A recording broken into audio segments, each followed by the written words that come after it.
And then we could, so we're going to talk about utility. And if you got to your Blackboard site, you should notice I did have this week 9 open now.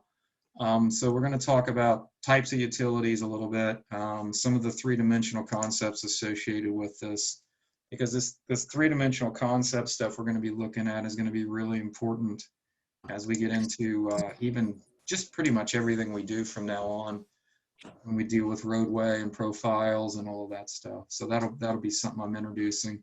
We're going to look at plan and profile utility concepts, and then I'm going to talk about layout techniques. So there's quite a few lecture handouts. You might want to have this open because I'm going to refer to these back and forth. One of the things that you want to maybe have open is this utility PDF. That's going to be your PowerPoint slides.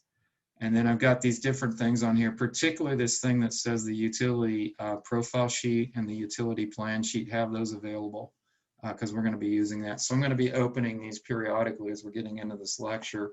I pasted some of these on the PowerPoints, but they're really not very good. So they're just more of a reference, and then you can open that up. Okay. So let's go ahead. We'll get started with utilities. And then again, if there's any questions on anything, make sure that you ask. Okay. Let me close this. Sorry about that. All right. So let's see. I just closed my, hold on a minute, guys. Jeez, Pete. It's not going good so far.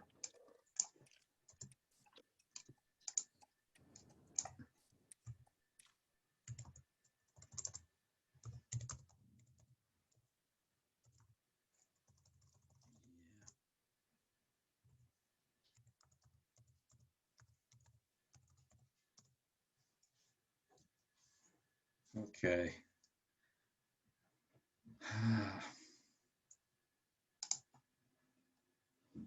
All right, so I'll just leave this open. So have that week open, 9 open for you, and then we'll go through that. All right, so let me pull up this week's stuff. Okay, so as I said, we're going to talk about a little bit, utility layout is primarily the thing we're going to look at, and we'll define kind of what we're talking about with utilities. But there is a little bit of a difference in what you would do, but in terms of the layout, that's pretty straightforward. Again, three-dimensional concepts, I want to go visualize some of that, look at some of that, talk about plan and profile, because plan and profile is really, really important as we get into this, and really everything we'll deal with from now on. Reading plans a little bit, and then layout techniques, which is actually the easiest piece of this. All right, so when we talk about the concept of utilities, that can reference or mean many things, but typically utilities are something that's providing a service to you, such as electricity, gas, those kind of things. Those are considered utilities. Utilities can easily exist above ground or below ground. Most of the utilities we're going to be talking about and the layout technique we're going to be looking at is below ground utility type layout. But all of the things that you see here would be examples of what we would consider utilities. So certainly gas is a utility and electric is a utility. In our sense, it's one in the same group. Around here we have Duke Energy that provides both of those, but you may have other types of areas where that is a separate service or separate companies that provide that. And both of those may be different in terms of how they work. Gas is typically going to be underground or below ground, where electric could be both. So if you're in, of course, you drive down the street, you see the electric poles along the side of the road. But when you get into certain subdivisions, a lot of times everything's buried, so all of your electric is underground. And so you may only just see a transformer here and there, wherever that occurs. Potable water is certainly another type of utility. Potable water means fresh water, drinking water. So again, that's going to be not everywhere. There's regions of the country, obviously regions around here where you don't have a serviced water, so you have to get that some other means.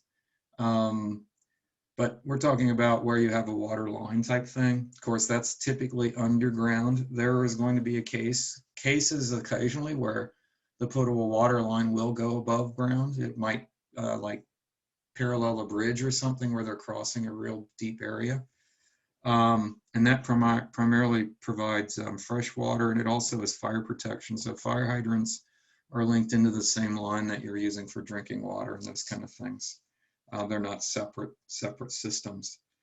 Then we have another utility, cable TV. Cable TV is both below ground and above ground. At one time, that wasn't considered a utility. So when cable TV first came out, that was not a utility in the sense, at least it wasn't in the state of Ohio. I worked on a subdivision where we had put a utility easement in along the roadway, and then most of the utilities went in and buried their lines in it. And cable decided to do the same thing, and they put a trench across this guy's front yard, and he sued them because at that time they weren't considered a utility. So now they are, I believe, in most states. I know in Ohio they've become a true utility, so they would fall under that category. You may not think about cell tower service being a utility, but it certainly is. Now this is not a underground. This is an above ground kind of thing, and you have cell tower to cell tower that gives you line of sight from tower to tower, and you to from your phone to the tower. But that's an example of a utility as well. A little bit different kind. And the siting of the tower is very important because you guys have all experienced areas where you're not getting cell service, and that's usually going to be down in a hollow or a creek where you actually can't get the radio waves in it because they basically travel straight line from the tower to the cell phone. So you do have those cases where that's a problem. So people that design that type of utility have to know where they're siting those towers to get the most coverage, if you will. So then we have storm, sewer, and sanitary, and we're going to kind of focus in on these two guys.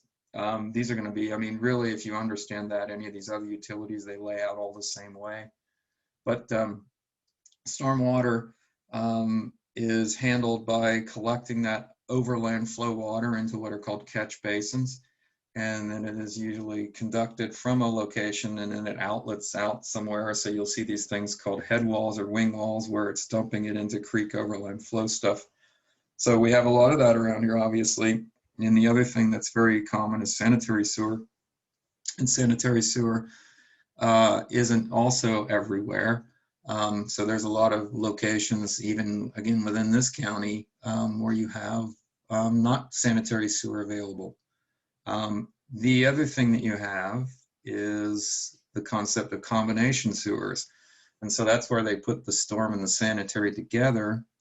And unfortunately, that's happened for many, many, many years prior to them making them separate systems. So Cincinnati, the city of Cincinnati has many, many combination sewers. And the problem is that when you get flooding events, it overtaxes the system and they can't handle it. So a lot of that raw sewage just goes straight out into the rivers and creeks without being treated because there's no way to handle the inflow of that.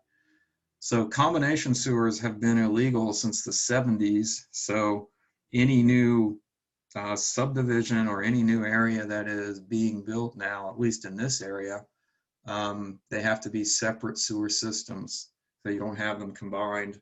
But the problem is the old combined sewers, there's so many of them in the city proper that getting rid of them is very, very expensive and probably won't really ever happen unless the issue is ever forced. So we do have separate systems and we also have combined systems. So some of you may have experienced some of those concepts. But like I said, since the EPA made it illegal back probably about the mid-70s, 1970s, so we don't have that anymore. Okay, so those are some of the things we'll see. We're going to primarily focus in on below ground utilities and looking at particularly sanitary or storm. They're essentially the same in the way they work. Okay, so when we talk about providing layout, we talked about this before.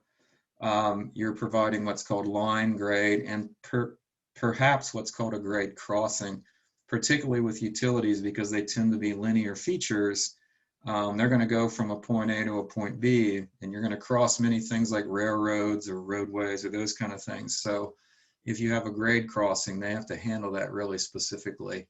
We're not going to get in depth on that, but primarily we're just going to be looking at providing what we call line and what we call grade. Who can tell me what I mean by line and grade? And we talked about this before. Anybody know what I mean by line and grade?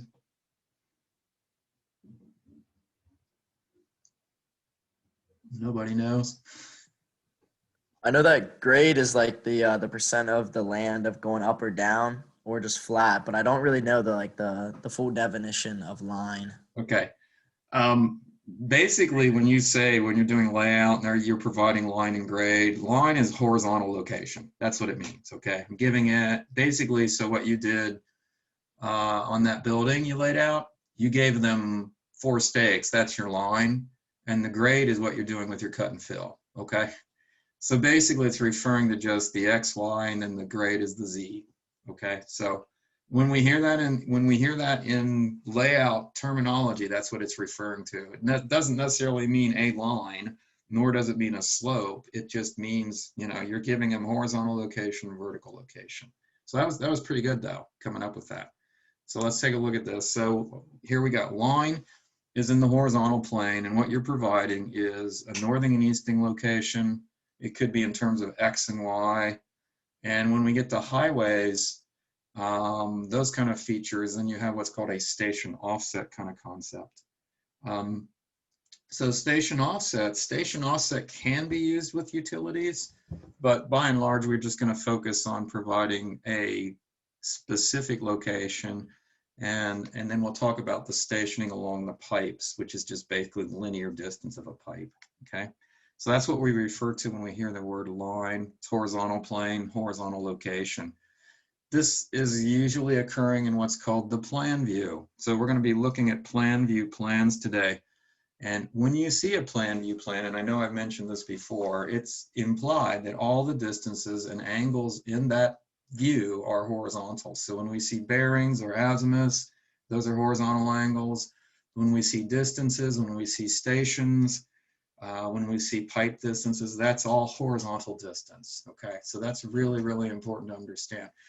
Just like we were looking at that floor plan last week that I gave you, that you were using that to lay that building out, those were horizontal distances.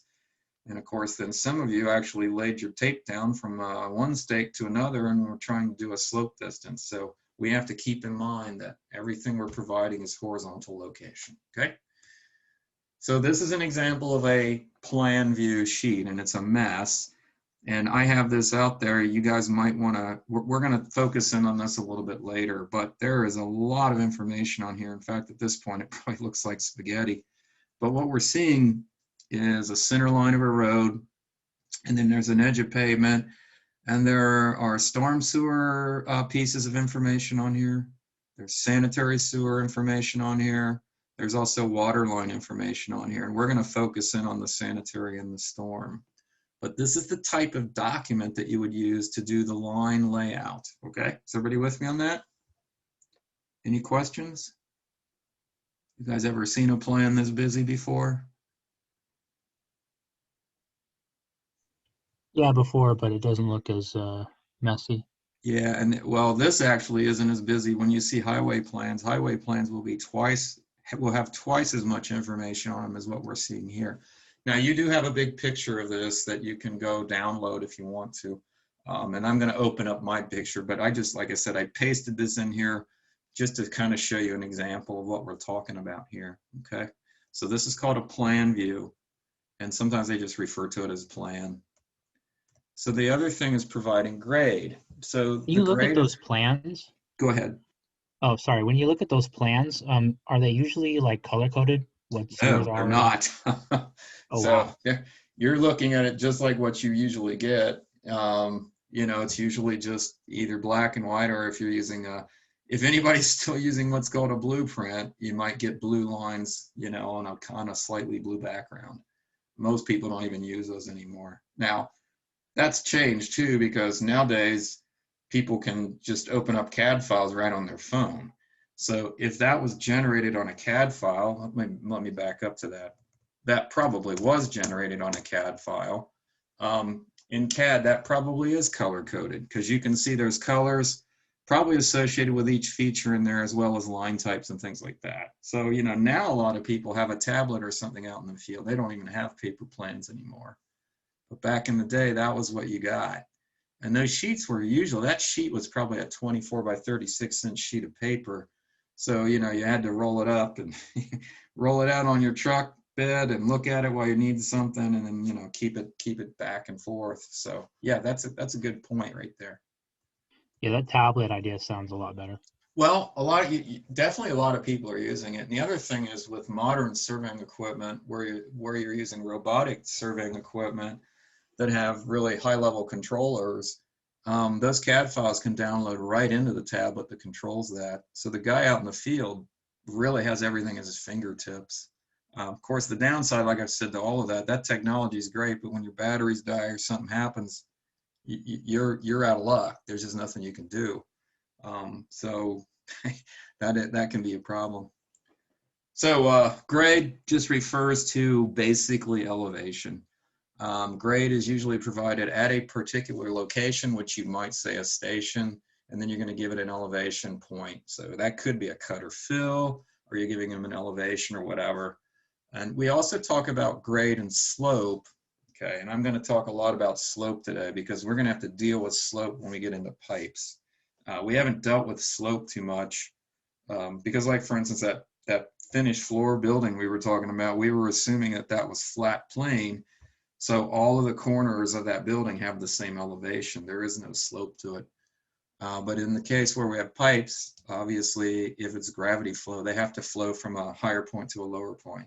So you have to provide that slope for them. And so the stake location with the cut on that stake will give it the exact location that it needs for them to lay the pipe. And so this is usually done with a drawing called a profile.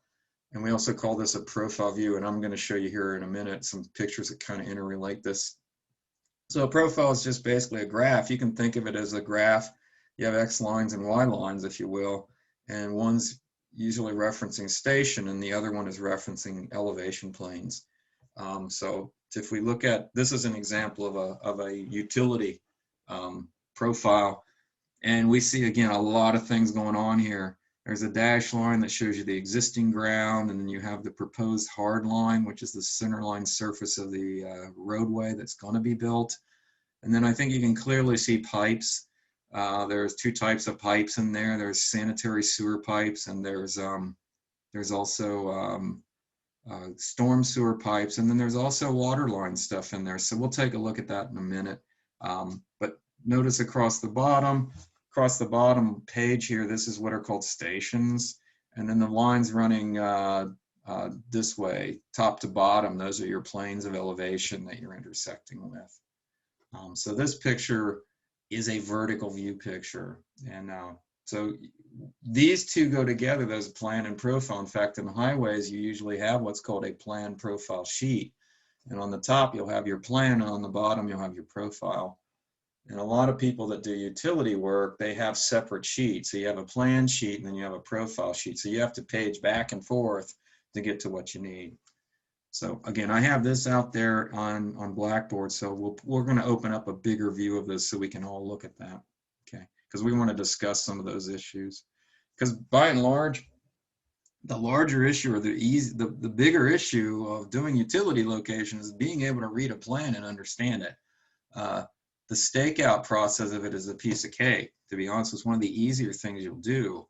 But the concept of actually looking at that plan and interpreting it and getting that information onto the ground, that's what's important.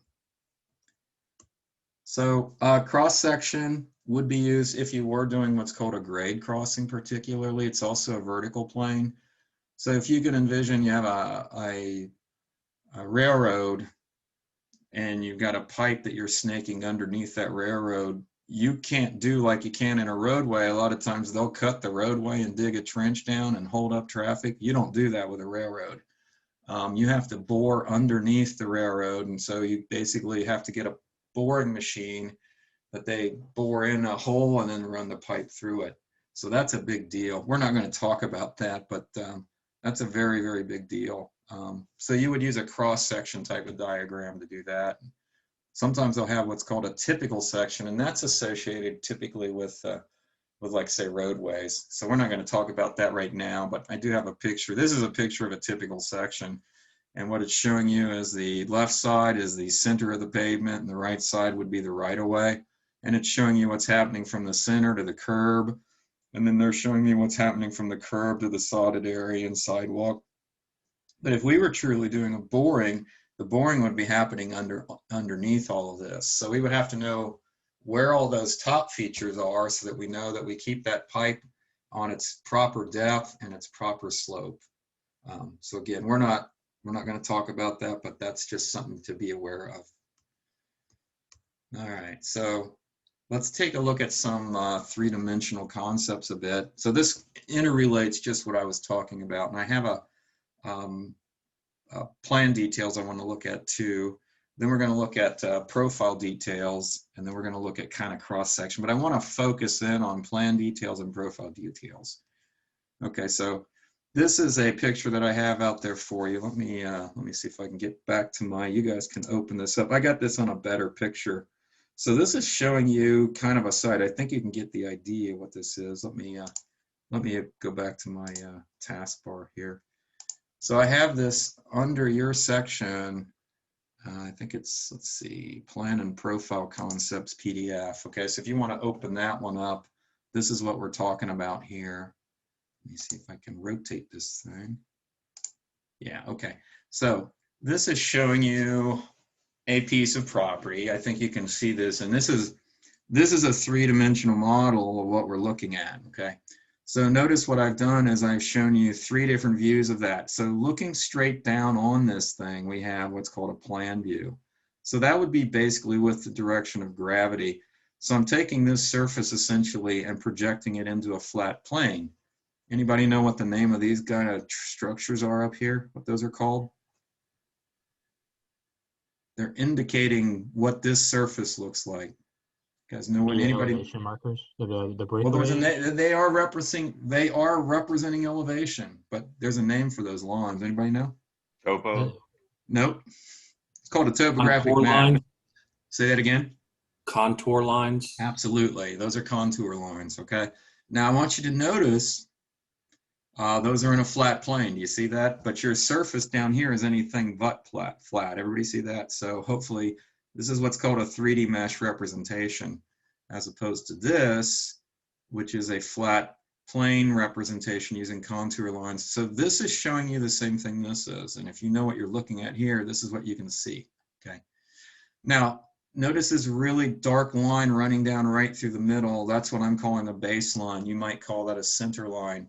So think what you're doing is taking a plane and you're bringing it right down through that line, and where that plane intersects that surface, it generates this dashed line right here. And that's referred to as a profile. And notice this profile says I'm looking at it in this direction. Okay, I'm looking at it this way. If I take a plane right here and slice it down, then I get this cross-sectional view. Okay, so notice within that we have those three typical types of views. So we can see my elevation, cross-section, and baseline. So let's focus in on this one first. This is plan view. This is some of the things that we'll see in plan view. Okay. What we're looking at is, this is what I was just looking at before. Okay. That bottom piece, it's showing me my baseline. So it's starting at a station, and it's running into a station. So I think that's station 00 on the left. That's station 100. What does station 100 mean? Anybody tell me what that means? What is a station? 100 feet. 100 feet from what? The starting point. Where's the starting point?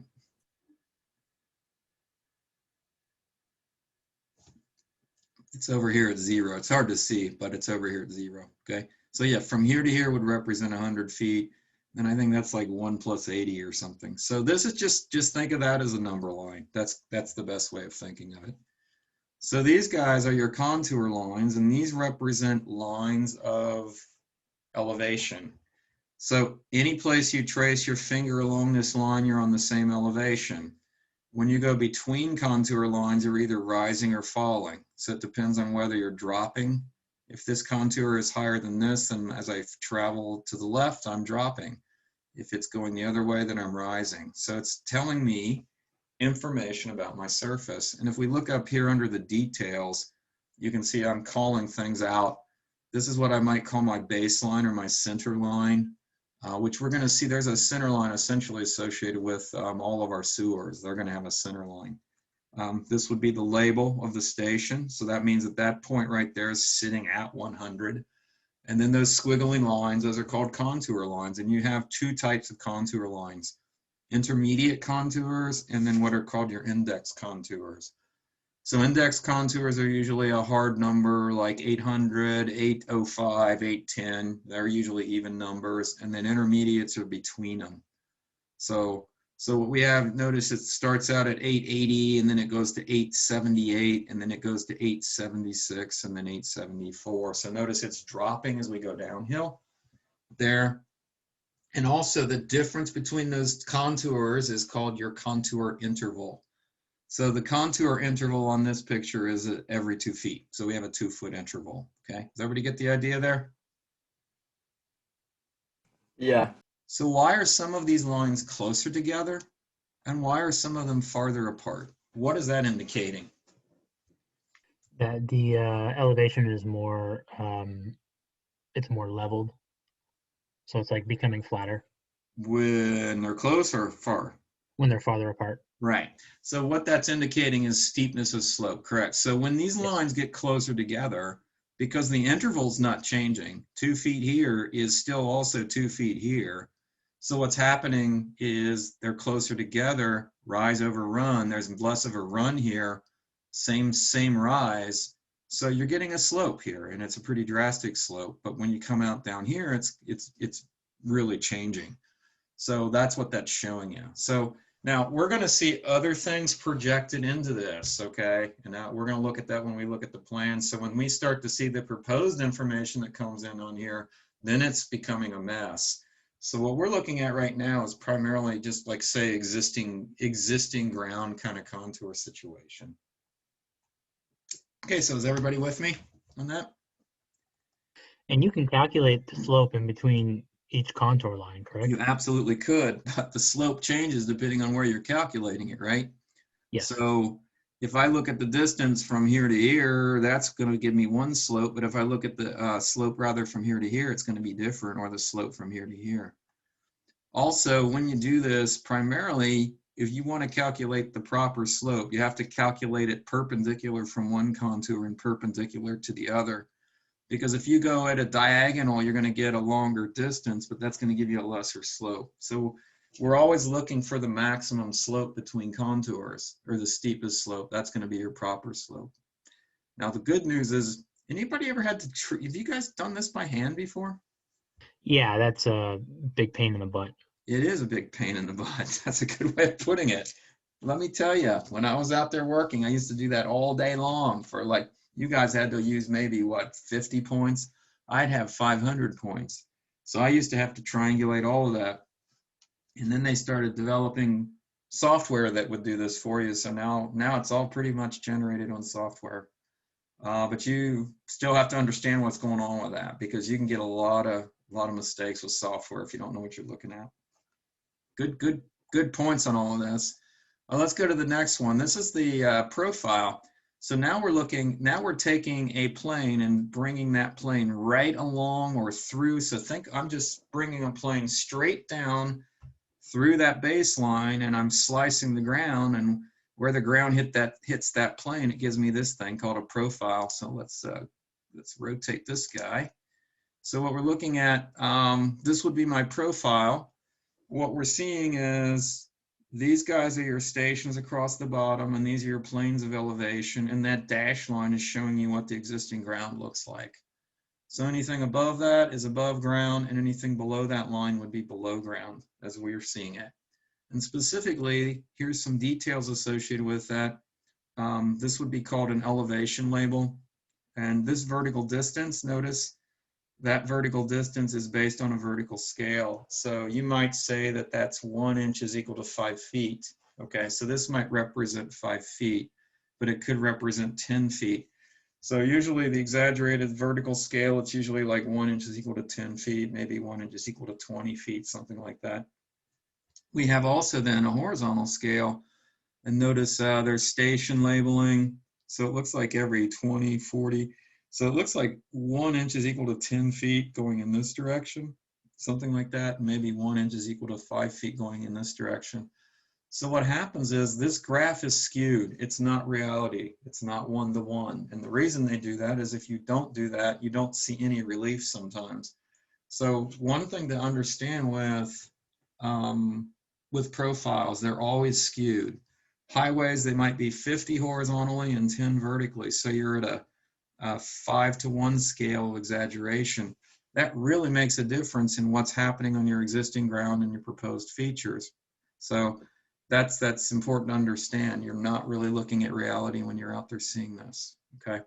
And the profile is we're gonna see how all the pipes get projected into this profile. We're just looking at the clean version of this, basically, just looking at our graph and our existing ground line, but we're gonna see how all this plays in here in a minute. Any questions on that? Profiles are a little bit more involved, when you get into that. The elevation markers, what did you call that term? These guys here, Yes.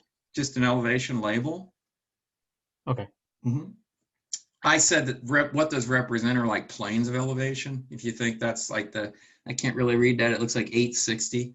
That's like the 860 line, and that might be the 870 line. So in between, that's your 865 line, something like that. Okay. Oh, can anybody see there's numbers down here? Anybody know what those numbers are referencing? They're hard to read. Anybody take a guess? Those numbers are the elevation at that point right there. So that's the elevation of the ground at that point, and the elevation of the ground at that point. And so that's what that's saying. Now, when you get into highways, you're going to see a number on the other side of this, which is going to be the proposed elevation of the center line of the street. So there's just, when we talk about all this information, there's a ton of it on here. And you can see if you don't know what you're doing with a set of plans, you better not be doing anything with them, because you could be laying out a lot of stuff wrong. All right, any questions on that? I was kind of curious about something. Yeah, shoot. When I drive down the highway, sometimes if I look to the left of like the left lane or the right of the right lane, they have these signs every so number of feet. They'll say like 79.0. Yep. And then like 79.1 or something like that. Right. I was wondering what those are, if those were stations. Those are mile markers. But what they basically are is a station, except instead of being in feet, it's a mile marker in miles. Now, when you're seeing 79.1, 79.2, that means it's 1/10 of a mile between them. So if you get on a really flat stretch piece of property or a highway, you can almost see a mile from 79 to 80. And if you count those, you can definitely see a half a mile when you're driving down, even at 60 miles an hour. You can figure out where a half a mile is. You can see what that is. So that's what those are, is mile markers. Okay. So yeah, they're stations. It's just we don't work in stations like that. We work in stations of feet. Okay. So the only difference is that's just the way they do it for drivers, because it's a lot simpler. Have you also noticed how interstates exit ramps work? They don't go exit 1, 2, 3, 4. What are they tied to? They are tied to the mile marker. Exactly. So that's why you have exit 43, and then up the road, the next one is exit 50, because they're tied to the mile markers based on that, right? So that's kind of how that works. In interstates, by the way, if you didn't know that, they reference 0 at the south, and then they increase north, and they reference 0 at the west, and they increase east. So that's kind of how they work. So not all highways do that, though. They're all different. All right, good question. Good question. But yeah, those are essentially right there. They're the same thing as these lines, these markers, except ours are in feet and theirs are in miles. And I'll show you highway. I'm going to show you highway plans. Highway plans are in feet. They're not, they don't put them in miles. We put them in feet as well. All right, so this is this last picture on here is something we won't deal with this week, but I'm just going to introduce it now. Let's see, one more rotation. There we go. This is a cross section. Hopefully you can see that a cross section really is basically kind of like a mini profile. The only difference is now you're traveling down the roadway and you're slicing a cross section every so often. So normally they slice a cross section like every 25 feet. So notice this says this cross section is at station 1 + 0, 0. And this is showing me what's happening left and right of the center line, okay? And you can definitely see 0 is right at the center line. This would be 20 feet to the right, 40 feet to the right. And notice there's a horizontal distance and there's a vertical distance. So we can see that looks like 1 inch is, if that represents 1 inch, then we're looking at what, 4 feet is 1 inch, which is would be a weird scale factor, but that could be true. And then we have the, this looks like about 1 is equal to 10 feet. So again, these guys are skewed. This represents the existing ground. Okay, so we're not going to see any cross sections today. Just primarily plans and profiles. Okay, is everybody okay with this stuff? So you have this sheet out there you can download, so freely do that because this will give you some things that you can correlate. All right, so let's go back to the PowerPoints. So basically that's what we just talked about. Hopefully you can see how this correlates with that surface, that correlates with that piece of the surface, and this correlates with that piece of that surface. Okay, so there's the things we just talked about, the plan view details, the profile view details. Those are the things we want to focus in on today. And then we're going to look at the utilities. Okay, so as we look at utilities, some other things we need to talk about. Utilities usually are one of two types. They're either pressurized utility or they're what we call gravity flow utility. So pressurized utilities are a lot easier to lay out because grade is not as critical for these guys, okay? And in fact, you may only give them a horizontal location because if they're burying a cable, they just need to know where that cable is and they're going to put it at whatever depth they want based on the, in fact, maybe there isn't a depth. They don't really, it may be just a minimum depth. Maybe if they're putting a cable TV line in, it only has to be a foot or, you know, it can be anywhere from a foot or more below the ground. So they don't really care about line. Plus it can go uphill and downhill because it's pressurized, it's pushed, in other words, okay? So things like potable water, that's under pressure, gas is under pressure, electric, cable TV, cell tower. Some sanitary sewers are pumped and they either pump them or they'll use what's called a force main. And those then would be pressurized systems, okay? We're gonna focus in on non-pressurized systems, so we're gonna deal with the slope. But just understand that these guys are a lot easier to lay out typically because all you're dealing with is a horizontal location. They just require line, okay? Any questions on that? Now, potable water does have a depth requirement, and does everybody know that? Why? Why is there a depth requirement on potable water supply? It'll freeze. Yeah, Texas just experienced this, man, back a couple weeks ago, right? When that big storm came through, a lot of areas in Texas froze up. Now that wasn't even that was water and all kinds of things, but that was because they didn't have the depth requirements in place because they'd never experienced that kind of thing, and they didn't put the required stuff they were supposed to in, and it all messed up. So around here, we usually use about 36 inches. It's considered the minimum depth that you need to get water down below that. But every winter, we always have water main breaks. You've ever watched that? And that's because occasionally it just gets too cold and it penetrates down and you know creates problems. So that's a big issue. Usually with these other types of things, they don't have to worry about that too much though. All right, so the other system is what we call a gravity flow system or gravity flow utility. So these are much more involved because they require both the concept of line and grade. So in other words, we have to know what that slope is to make sure that you're going from a higher point to a lower point. That's what we're referring to the gravity flow. I would say around here, actually, we use a lot of force mains and a lot of pump stations because we have a lot of grade differential here in the city. But in areas where you don't have that as much, almost all your sanitary sewers are going to be gravity flow.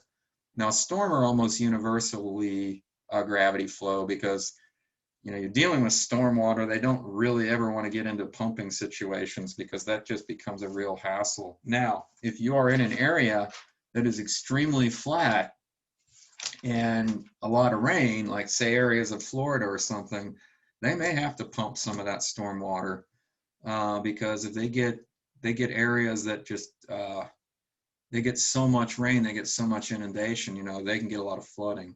And Florida, I think the highest point in Florida is only like 50 feet above sea level, something like that. So they really do have areas they got to worry about. So sometimes they do pump storm, but we're going to look at the two concepts of that gravity flow concept as we get into that. Okay. All right. So I want to look at some terminology associated with utilities, and primarily we're going to focus in on sanitary sewer systems and storm sewer systems. They're essentially the same. That's what we're going to be laying out. And we're going to look at terminology associated with plan view and then terminology associated with profile view. And I've made up a couple of detailed documents for you. This one is out there, by the way, if you guys want to download this. Besides being in this diagram, it actually showed up pretty well. I have a picture out there on Blackboard for you. Let's see. If we go to Blackboard, there is a plan terminology, sanitary sewer, so it's the same document, and then you have one for a storm. Okay, so let's look at this. So this is basically a real easy schematic, and what I'm showing you is this is the top end or the head end of the system, and this is where it's flowing to. So it's flowing from that top end down. So this is a very simple system. It's just got two pipe runs in it.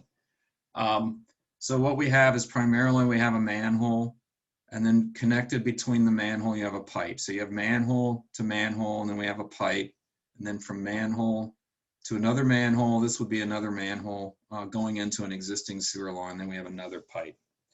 So you could have, let's say in a subdivision, you could have 20 manholes, but in this case, we only have 3, essentially.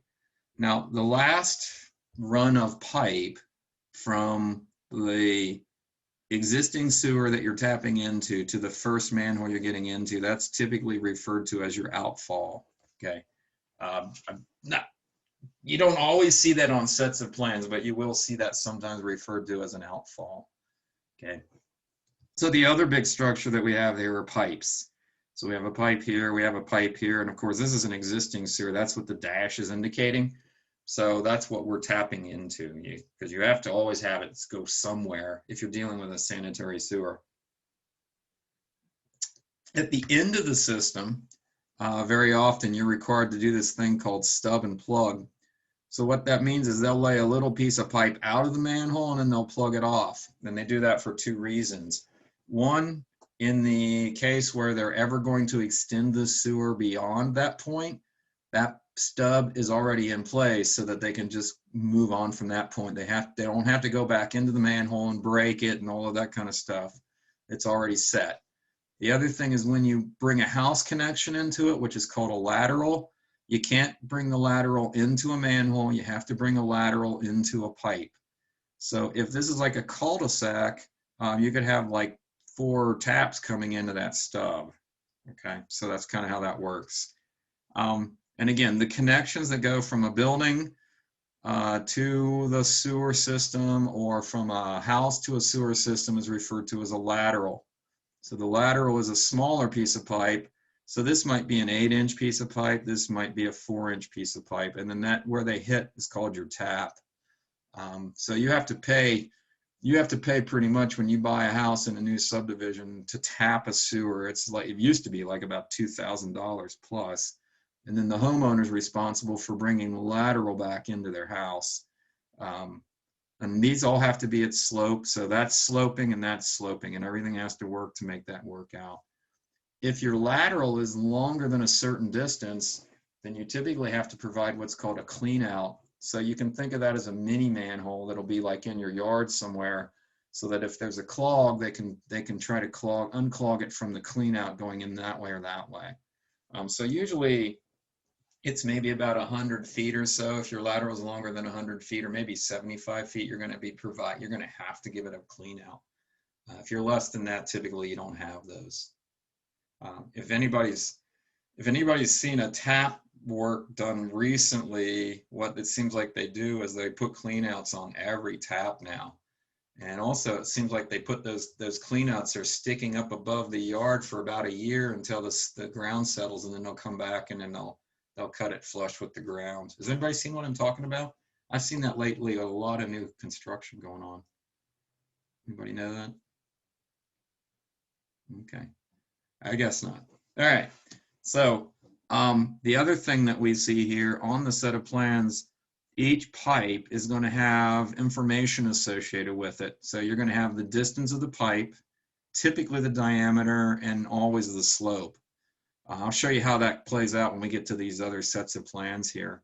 Laterals don't typically have information associated with them other than maybe where it starts right here and what connection it's going to, but there's no slope information typically or anything like that. So that's just all done out in the field. So whoever's laying out the sewer usually has to lay out the laterals also. And that's just, you just kind of have to guess that. Well, you can look at your plans and figure it out, but it's not given to you typically. So we would have distance, diameter, slope, possibly material, distance, diameter, slope here. And we would also then have on the manhole, you're going to have the station associated with that manhole, an ID associated with that manhole. So it might be a station and an offset, but you'll definitely have what's called invert information. Does anybody know what invert information is? What we mean by invert?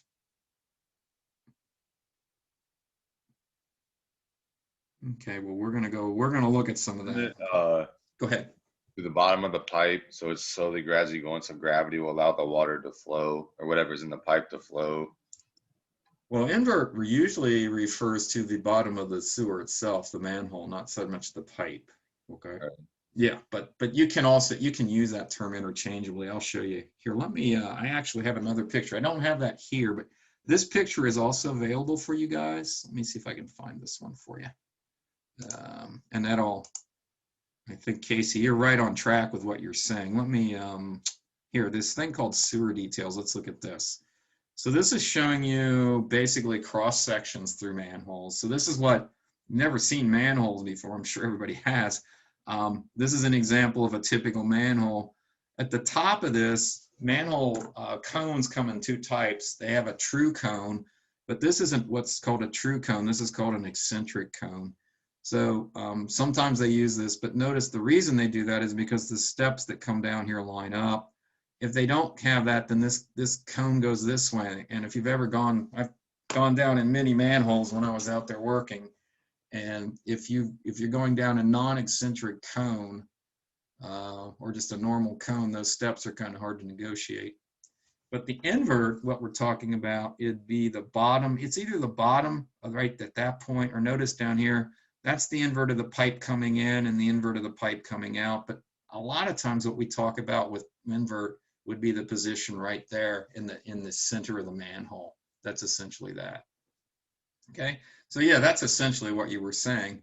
Now, all along this pipe, there's a changing elevation along that dashed line. That's the inside of the pipe. And some people refer to that as the flow line. You could talk about that being an invert, but there's an invert at every point along that. Okay, so you weren't really wrong when you said that invert. Okay, the top of the pipe is referred to as the crown. Sometimes they use the term overt. Most people don't even talk about that too much. So usually on a set of plans, we're looking at being invert information, not crown information. But one thing that's actually true, and I want you to notice, if you have a smaller pipe coming into a larger pipe, you never meet those pipes invert to invert. They always meet crown to crown. So pipes always meet crown to crown, never invert to invert. This would be looking at the manhole bottom right here. The bottom of that would be this piece right here. And what we're seeing is this actually has 4 pipes 3 coming in and 1 going out. Also, usually there's a little bit higher area right here. This is the lower piece, that would be the invert. And this higher piece would usually be concrete. That's called the bench. So that's where a worker can come down there. They can work and they can stand on the bench instead of being in the invert flow. So you've got a bench over here. That's all bench. And in the original days when I was out there doing this stuff, we would give them the invert information and they would bring the pipes in, and basically this would all be poured concrete, hand formed. They don't do that anymore. This whole structure is precast in a building somewhere, and then they bring that out on site and they just drop it in the hole and rotate it to how they need it to go. So a lot of this has been automated quite a bit from what it used to be. So I've seen it done both ways. Any questions on that? This is all good stuff, because this is stuff that you see, especially when you do layout and watching them build it. No questions? All right, let's jump back and take a look at the storm sewer stuff. So the plans associated with storm sewer is really the same as a sanitary sewer, essentially. Again, you're going to have manholes. You have manhole, and then instead of having an existing line you're running into, you usually discharge it overland flow. So you just discharge it out. So the water gets picked up in catch basins, conducted through the pipes, and then it flows out. So when it flows out, usually there's this thing called a wing wall or a head wall where the pipe ends. It's usually a piece of concrete. I know you guys have all seen this. You drive down the expressway, you see wing walls and head walls all the time. And at the end of this, they usually put rock channel protection, or sometimes it's called riprap. Usually see that at the end. Sometimes that's a concrete channel. Sometimes it's rocks. They do that to dissipate the energy, because this stuff can come out of there with amazing amounts of energy, which would just do a lot of erosion. And so what this does is helps reduce that erosion. It introduces friction in that system. So from the last manhole to the wing walls, called the outfall, these are your pipes. This would be your catch basin. These would be the things you see in the streets that are catching the water. The water then is conducted from the catch basin through a lateral into the manhole, and then from the manhole out. Okay, any questions on that? So you can see it's all really the same exact kind of system that you have on a sanitary. The only difference is with storm sewer, you won't have laterals, because you can't tap anything into a storm sewer. Okay, just catch basins. So those would be designed by whoever designed your hydraulic system. And again, pipe information is going to be distance, diameter, slope, possibly material. And your manhole is going to have station, offset, and invert information on it. Okay, so those are the 2 things that we're going to be looking for: manhole information and pipe information. Any questions on that? So let's go look at the profile details. Okay, so I'm going to look at profile details, and these would apply, the profile terminology would pretty much apply to the same thing as a storm or a sanitary. So now we're looking at a vertical view here, and what we notice, here's our higher manhole to a lower manhole. So again, we're dealing with gravity flow. This is the center line of the manhole. That's a manhole ID. And this information will show you the invert, what they call the invert out information. So out refers to the fact that water is going to flow into this thing somehow, and then it's flowing out this way. So the water's flowing out of it, and in this manhole, it's flowing in. So then we see invert in and invert out, and this pipe is coming towards me. So that's my outlet pipe. So manholes will have ins and outs in them. Sometimes it's just one in and one out. Sometimes it's both, so it just depends. So this is going to be elevation information. Notice the pipe will have a distance, diameter at some slope percentage. Sometimes, like I said, they'll also say material on them. So we're going to look at that and we're going to see how that works. Another piece of information that's really important when you're placing manholes is how high they're going to be above the ground. And so that's referred to as the rim elevation. So you can think of that's kind of like your finished floor of your building. So they have to know that. And these things are calculated from rim elevation to invert elevation, that's referred to as the depth of your manhole. So the difference between rim and invert is your depth. But usually sets of plans are going to give you the rim elevation and they're going to give you the invert elevation. They're always going to give you invert. They don't always give you rim. Sometimes you have to deal with it. If you have sewers that are going to be in the street, though, they're going to have to give you rim elevation because otherwise you're not going to know exactly what the value is going to be. Okay. Is everybody okay with that? Any questions? So we're going to start to see this here in a minute. Okay. No questions? I'm good for now. Let's go back to the PowerPoints here. Okay, so we just went through that. We looked at the plan view. We looked at the plan view on the storm. Remember, they're very, very similar. And then this is your profile information. This would be typical profile for a sewer. Now, keep in mind, I isolated all of this stuff out in each picture, so it was really easy to see. As we begin to look at these sets of plans, you're going to see it's not so easy to see all this information. Okay, so keep that in mind. All right, so before we talk about layout, let's go look at a set of plans. We need to talk about plans so we know how to read these guys. So I want to look at, it would be good if you guys can pull these out too. So I have two plans here. A utility, let's see, the utility plan sheet and the utility profile sheet. Okay, so this is that one we were looking at before, and I want to look at some features on this. So if you guys can pull this up, that would be helpful. I'm going to try to zoom in on this. Yeah, okay, so let's see. All right, so we have three types of things going on here, and I'm going to get to a point right here. So notice I went over here because this is pretty easy to see. This is what's called a catch basin, and this is a catch basin, and it has the letters ST. So what it's telling me is this is a storm run going from here to here, and then it's going out to here.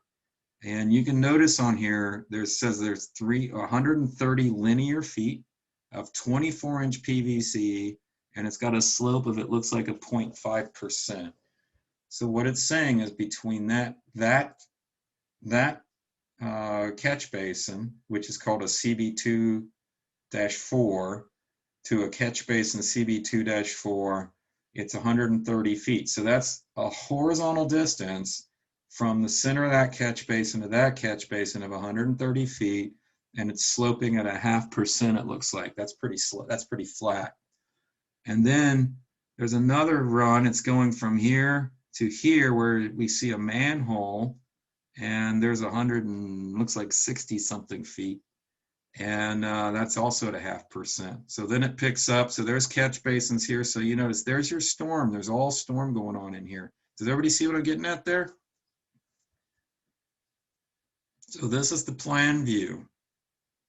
All right, now there's also sanitary.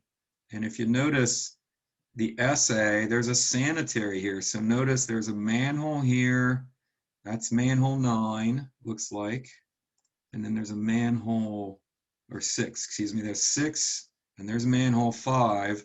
So it looks like 348 linear feet of 8-inch PVC, and that looks like that's at a 2.25%, something like that grade. So we've got sanitary running this way. We have storm sewer in here. Across the road, if you notice, you've got an 8-inch water line. That's indicating a fire hydrant. And there's no slope information on this. Why is there no slope information on that water line?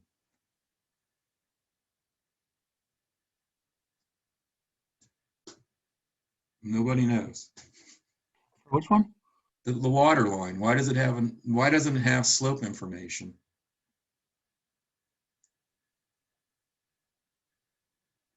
Oh, because it's pressurized. It's pressurized. It's pushed system. So it's going uphill and it's going downhill. We're going to see this in the profile, but it's basically following the center line of the road. So whatever the road, if the road's going up, the water line's going up. If the road's going down, the water line's going to go down. Notice they have the diameter. They have that's it. Now, your important junction points on a water line are your fire hydrants, because depending on your jurisdiction, in the city of Cincinnati, you have to have a fire hydrant every 400 feet. So you'll notice if we zoom out of here, we might see another fire hydrant somewhere else. Yeah, there's another one right there. So notice, let me see. There's a fire hydrant there at station 1300. There's another fire hydrant here. It looks like it's at about 13 or 16, maybe 70, something like that. So there's another fire hydrant. So those are your important. Those are kind of like your manholes are going to be in terms of your water line. But again, since they're pressurized systems, they're not that big of a deal. Okay. And then of course, the other things we have on here, that's the center line of your road. And then you have your edge of pavement. So there's a lot of stuff going on in this diagram, a whole lot of stuff. Now, this is the plan sheet. Any questions? Go ahead. I think I heard one. For the slopes and the percentages, Yeah. do you have to follow the lines to figure out which way it's either falling or like which way it's falling? Yeah, well, that's a good point. As I look at this right now, because I don't see anything about elevation, it's really hard to tell what's going on there, isn't it? Yeah, because I was Now- having to follow from the catch basins over to figure out which way like they were going. Well, yeah, it's pretty easy to think if this is a catch basin, that means water's getting into this. So this is probably flowing from that catch basin to that catch basin, and then from this catch basin into that manhole, okay? Now, specifically, we're going to see if I'm right or wrong, but with the sanitary sewers, as you look at them, that's hard to tell, isn't it? In fact, I really can't tell what's going on. Am I going, let me zoom out a minute. I have manhole 6 and manhole 5. So I really can't tell because those manholes right now, they don't have any invert information right here on the plan sheet. So I don't know whether it's flowing 5 to 6 or 6 to 5. But keep in mind, this is 6 here and this is 5, okay? That was a great question. So let's move, I'm gonna move over to the profile now. And you wouldn't really be able to assume that the drainage pipe right next to it was flowing one way, and then you couldn't assume that the sanitary was going the same way. Generally you can, okay, because you're usually not gonna go the opposite directions because everything's Yeah. gravity flow, right? Then you're doing what's called buck and grade, and that doesn't typically work, okay? So yeah, I mean, we can pretty much guess that they're flowing in the same direction. Now, we can definitely tell with this picture what's going on here. This is the same picture, okay? Except this is the profile. Now, what we got to do is remember the manhole numbers we were just talking about? The sanitary was what, 6 and 5, is that correct? Yeah, 6 and 5. Okay, so here's 6 right here. This is manhole 6. So there's the rim of it right there, and there's its invert. And so you notice there's your station information. I'm going to zoom up a little bit more. We can see that pretty good now. You can see on this manhole, there's your station information, there's your offset. So that station and offset information is based on the center line of the road, okay? Notice the rim elevation they give you is 830 looks like 95, and there's an invert of 817.81. So that's telling me that that point right there is at 817.81. So we can definitely see now that it's flowing right to left. This is manhole 5 here now, I think, right there. There's manhole 5. There is the information, station offset, rim information, and there's your invert information. So we have 808.85, all right? Anybody see these little ellipses? Anybody know what those ellipses are? That would be where the pieces of pipe connect Which pieces of pipe? for the sanitation line. Those are laterals. So that's your lateral house connection for lot 17, lot Oh, okay. 3, lot 16, and lot 4. So those are coming towards you and going away from you, okay? That's what those are indicating. Now, right above this, we notice there's your storm right there. Notice they use that's a P for your storm. And there's your storm information. There's your storm. Notice it's a lot bigger pipe. Notice it's a way bigger pipe because it's carrying a lot more water. When it rains, it's going to carry a lot.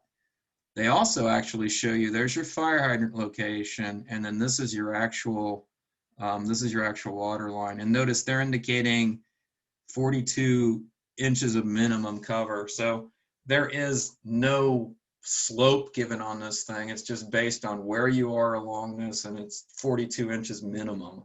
So they can go, notice here they're going deeper, okay, just because they can. So it's just doesn't really matter as much, okay? Is everybody with me on that? All right, I'm gonna write something down here because we're gonna take a look at how now that we know which way it's sloping, we know that we can calculate grade. So let's look at the invert. Let's look at the invert of this pipe right here. That says that invert is at 81781. Okay, so the invert of that pipe is at 81781. Everybody see that? And the invert of the lower pipe here is at 808. 808 looks like 10. Oh, nope, got the wrong one. 808.85. Everybody see where I'm getting those numbers from? Invert of this pipe 5 to invert of this pipe 6. Now there's slope information and distance information given to this. Let's see, on here, let's see. So it looks like it's 348 feet, 348 linear feet of 8-inch PVC sanitary sewer at 2.57%. Okay, does everybody see that numbers? Everybody see where I'm getting those? Yes. All right, so we're gonna see how we can solve some things based on this, okay? So let me push over here a minute. So I'm gonna draw a diagram that kind of represents what we were just looking at there, but I'm doing this in plan view now. So I'm just gonna draw a real quick circle. And I'm gonna draw another circle here. And I'm gonna draw a line that connects them. All right, so based on what I just said, now I'm looking at this in plan view. So this was our manhole 6. This was our manhole 5. And it told me that we had 348 feet of pipe at 2.57%. It also told me that the invert of the upper pipe was at 817.81. And the invert of the lower pipe was at 808.85. So that's your elevation. That's your elevation. So this is my invert. And this is my invert. So if I wanted to find out if this number was correct, whoops. Okay, get out of there. Ah, geez. Okay, hold on a minute. Yeah, always did something on this. Hold on a minute. Never fails.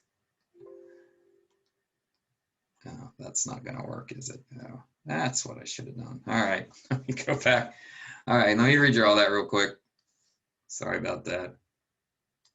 So I got my,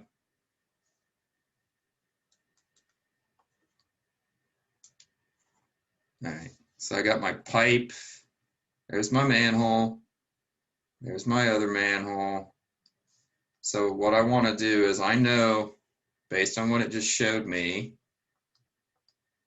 again, this is manhole 6. Invert is 817.81. And this is manhole 5. It's 808.85. This is manhole 5. And we know that we said it was 348 feet at 2.57%. So we want to check this number right here. Okay. So does anybody know how I can determine that number based on the information I have? You would What's- Go ahead. subtract the higher invert number from the lower invert number. Okay. And So then you're saying I'm going to take 817.81 minus 808.85. yes, What's that called when we do that? that would be your vertical difference. Right? Another name for that when you're talking about slope is rise. Yes. So what we're looking at is the rise or fall between those two. So if I subtract those, you guys might want to check my work. I'm going to subtract those out and see what we come up with. It looks like the difference there is 896 in terms of feet. Everybody agree with that? Yes. So how do we determine the slope then? Slope is defined as what? Rise over run. Right, so slope is rise, which we just said was the difference divided by the run of this. Now, it's implied that this number is horizontal. Does everybody see that? Because this is rise over run. I want to tell you that not all surveying or not all engineers do it that way. Sometimes they do the slope distance. You have to be careful. I would say 90% of the time people don't use slope. Okay, so when I divide those two, here's what I'm coming up with. 0.2575. Is that this number? If you rounded it up, it would be 5.8. Well, yeah, but is it still this number? This is what my calculator is telling me. Yeah. Why is it telling me this and not this? You have to multiply it by 100 to get the Yeah, percentage. because this is in what? This is feet per foot. So this number is what you call feet per foot. It's unitless. So what we need to do is we convert this to a percentage. You just multiply it by 100%. And notice we're talking about a 2.5, like you said, 8% grade. So does this agree? Yeah, I'm not going to worry about that. That's just rounding. Is everybody okay with that, how that works? Because this is important. Very simple, but it's really important to understand that. Everybody see where I got this? Yes. Okay, so let's do this. I'm going to change this a little bit. Let me do some things here. So I'm going to, let me just erase some stuff here.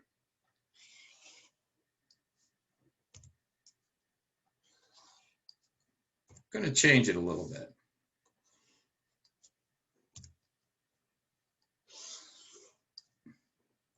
So let's say you got a set of plans this time. And the set of plans tell you, let's see.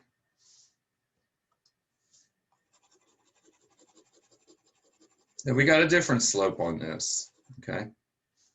So let's say the set of plans say that this is a 5.25% grade. What's the invert here? We want to know what the invert is, assuming that it's flowing in that direction. Okay, so how do we do that?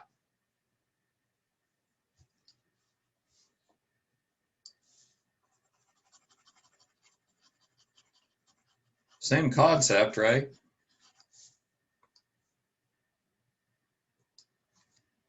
All we need to do is calculate what from here to here. What do we need to know? From manhole 6 to manhole 5, what do we need to know? The vertical difference. Right, and how do we calculate vertical difference? Your rise, or your vertical difference, is very simply going to be your percent grade expressed in feet per foot times your horizontal distance. So I'm going to take my 5.25 times 348 and divide it by 100. So I get a drop of 18.27 feet. You guys verify that for me.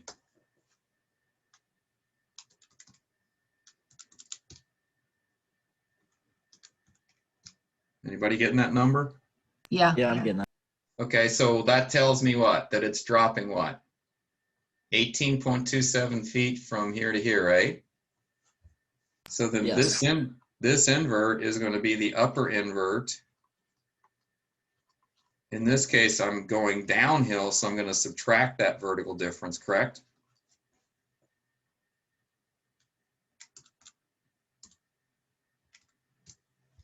I get, you guys verify this, 799.54, does that sound right? Yep. Okay, so that's all we need, all right? So now, let's do this, let's do something else on here. And this is what we're going to be getting into on our project, because we're going to be laying a sewer out, and then we're going to be providing cuts along that pipe. So let's say we need to know what the elevation is here, and we need to know the elevation here. And let's assume that this is 100 feet, and that's another 100 feet. Okay, so I need to know what's the elevation of the pipe at that point, and what's the elevation of the pipe at that point. So how do we do that? That's actually a real easy problem. Well, we What's- already know at every 100 feet it's rising or dropping 5.25 feet. Exactly. So all we're going to do is do what? Take Subtract. the 5.25 from that, right? Correct. And then we're going to take 5.25 from that, or we can take 10.5 from that, right? So that was easy. You picked up on that really quick. So let's do something that's not maybe so easy. Let's say this guy is, we put a stake at 75 and 80. Okay, so we need to know what those inverts are. So how are we going to do that? Same way we just did this down here. We're going to take the slope times the distance that we're traveling. 5.25 divided by 100 times 75 feet tells me it's dropping 3 looks like about 9. You guys verify this, looks like about 9.4 feet. So for that station, it would be 817 minus that. So this guy is at 813, looks like about 33. And for this one, I would be a distance of 75 plus 80. So again, my percent grade times the distance of 75 plus 80 gives me 155.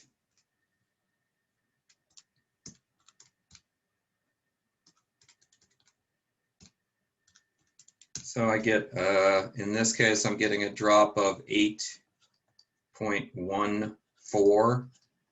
So the elevation then would be 817.27, which is the invert, minus 8.14. So this gives me 809.13. So this elevation turns out to be the 813.33. And this elevation here is 809.13. So if you had a stake in the ground at that position and a stake in the ground at that position, you can do your differential leveling, and you could determine what the cut is from stake to the invert, stake to invert. That's all we are going to really deal with on this. The only thing we have to deal with is the slope. Okay, is everybody picking up how that works? Very simple process. Are we okay on that? Yeah, I'm good. Okay, good. So let's go back, because I'm going to show you now. We're going to finish this in terms of how we do the layout. So layout for linear utilities just typically involves just several simple steps, okay? So the first thing you're going to do is set your horizontal location of your structures, and those structures are going to be the critical point structures. So manholes, they're going to be critical point structures. A catch basin, they're going to be critical. A head wall. So you're going to stake those guys out first. And then you're going to set up on each manhole, backside another manhole, which basically represents the pipe between them. And you're going to set an offset. you're either going to go left of the pipe or right of that pipe, and that'll give you offset locations on the pipe run. And those distances from each pipe would typically be 10 feet, 20 feet. That depends on what the depth of the hole is they're going to dig down in that trench. I mean, I've laid out sewers that were 30, 40 feet deep. So we had to put probably an offset of maybe 25 feet because they had to get a huge track hoe in there to be able to dig the hole, and then they had to put the dirt on one side. So depends again how deep it's going to be, all right? Then you're going to set intermediate stakes on your offset line at some set interval. So the interval depends on the technique used to lay that utility. So nowadays they use a laser. So what they do is they have a little laser they set down in the manhole and they dial in the percent grade on that laser. So if you level the laser up, you say your pipe's at 3%. So it'll put a beam of light in at 3%, and then they have a little prism they can hold as they're laying the pipe. They know if their pipe's too high or they're too low.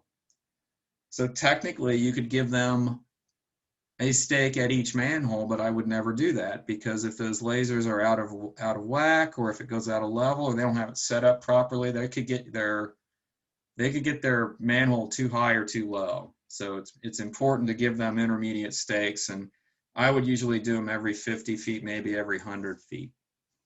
Then what you're going to do is determine an elevation at each stake offset. So differential level, you'll come through and you'll run your levels through your offset stakes, and then you're gonna give them cuts based on that. So the last thing you would do is calculate your cut information associated with each stake. And so you're gonna have that for invert, you might have that for rim, and then you're gonna put a lath behind each stake, and that's gonna give you your cut information. You really don't typically have fill for pipes because they're gonna be always, well, not always, but typically underground. Now I've had sewers and some other pipes that go above ground, so then you have basically fills, but that's not traditional. Okay, so let's look at a diagram and show you exactly what I'm talking about here in these steps, and that's exactly what we're going to do on hopefully Wednesday. I'm not counting on that right now, but so let's say we've got this sewer. I'm going to clean this screen up here real quick and just kind of show you graphically what we're looking at. So let's say we've got a sewer that we're going to lay out. Let me see. Come on. So I've got a, let's say I've got a sewer pipe. I've got a manhole here. I've got another manhole here. And I've got another manhole here. Okay, so the pipe center line is going from manhole to manhole and then manhole to manhole. Okay, get the idea? And so the set of plans, on our set of plans, we can stake the center of this, and we can put a stake right here, and we can put a stake right here. Okay, so that's my critical points. And I know that information either from radial stakeout, or I have station offset information, or whatever. So now I want to show you something. We're going to assume that flow of this sewer, that's going downhill, and this is the gravity flow. So this is the upper end, this is the lower end. That's important because this becomes manhole in the terms of the way the water works. This would be out on this side, it would be in on this side, and it would be out on this side. Does everybody see what I'm getting at? Flowing out, flowing in, flowing out, flowing in. Does everybody see that? Yep. Now, when they construct this pipe, do they construct it from the high end to the low end, or do they go from the low end to the high end? Does anybody know? Or does it matter?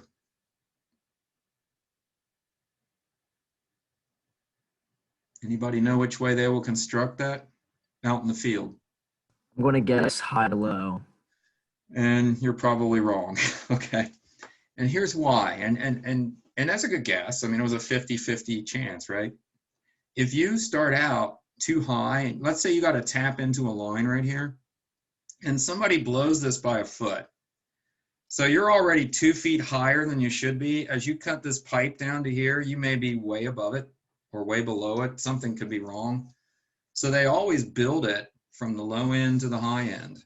That way, if there's adjustments that can be made, they can make them easier, okay? So it's very standard to go that way. So here's what we're gonna do. We've got our 3 important control points in. So then what we're gonna do is we're gonna come over and we're gonna throw an offset here. This is gonna be an offset stake. We're gonna do another offset here, same distance. Then we're gonna do an offset here on this line and another offset here. Everybody get the idea? Offset stake, offset stake, offset, and offset. So then what I'm gonna do is I'm gonna occupy each offset and generate stakes across that offset. So this line is just parallel to that. There's a stake here. So we have a stake here. We have a stake here. And then we're going to have intermediate stakes, maybe 50 feet. Every 50 feet we put a stake in. And then we're going to have another stake here and another 50 feet, 50 feet, 50 feet, and then finally our last one, okay? Now, the interval here depends on who you're working for. Like I said, I've had a lot of guys, they'll say, yeah, I just need a stake here and I need a stake here because I got a laser that I can do that. And I'm going to tell them, yeah, that's fine, but I'm going to give you some stakes here because if you get this wrong, they're going to blame me. That's not going to be their fault. But if I've given them stakes with a cut here and a cut here and a cut here, then there's no problem. I'm covering myself by doing that. And this is exactly what we're going to do out in the field this week, hopefully. We're going to stake our manholes out. We're going to produce our offsets, occupy our offsets, and then put on one in at 50 and one at 100, one in at 50 and 100. We're going to do that. We'll come back and we'll grade it, and then we'll figure out our cuts and fills. Okay, so everybody get the idea?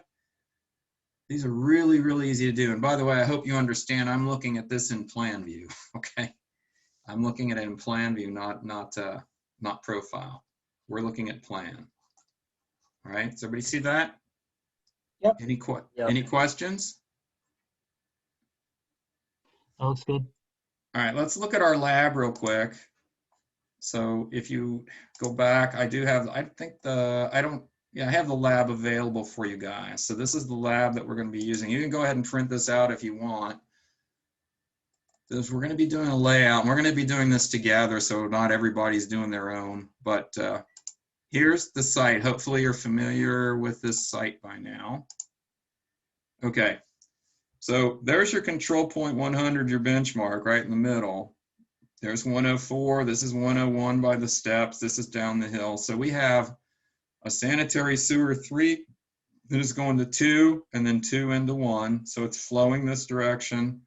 And then we're going to go 5 to 4 back into 3. So we got two lines that are running into each other. Notice there's your distance. There's your percent. These are very steep, 15%, 12%. That's a lot steeper than you have in the real world, but it's just to show you. So I am going to give you guys radial stakeout for each manhole. You're going to set the manholes, you're going to throw the offsets, and then we're going to use this profile. This is your profile for manhole 3, 2, and 1. And then this is your profile for 5, 4, and 3. You're going to use those profiles to calculate your cuts and fills. Now, if you're working in Hamilton County, they use this thing called a cut sheet. This is a cut sheet. And basically you have a station, stake elevation, invert elevation, and then your cut.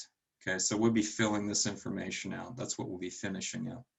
Okay, so go ahead and print this out so that you'll have this available and look at it. And you might want to go ahead and read through the process because it kind of explains what we're going to be doing. Okay, this is a pretty good general one to do.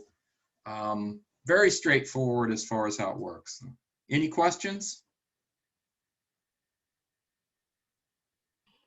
I might have misheard you earlier. We're meeting Thursday, not Wednesday. Did I say, if I said Wednesday, I was wrong. It should be Thursday, Okay. yes, yeah. Now, hopefully, what I said is watch your emails in case it looks like we're just going to be rained out. I probably will still want to meet, just, but I'm just hoping we can get it in, I mean, we got last week, we were able to get the first group in, but not the second. I'd like to do something, but this Saturday I have to do that makeup, and it's just forcing me to do all kinds of stuff I don't want to do, and you guys do it too, but we got to get this stuff in. So I really think we probably will be doing the test online, which isn't a big deal, but it makes more work for me actually to do it that way. But if it works out that way, it does. Okay. But yeah, that's a good question. But yeah, count on Thursday. We'll see. I mean, it's changing a little bit, but it's still it's holding pretty tight at about 80% thunderstorms. So I don't know really. Any questions? Any other questions then?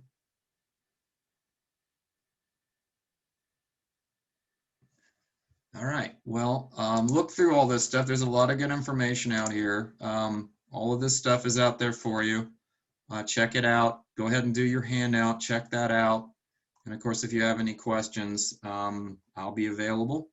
I'm going to go ahead and pause the recording, and I'm going to hang out a little bit, see if anybody wants to talk.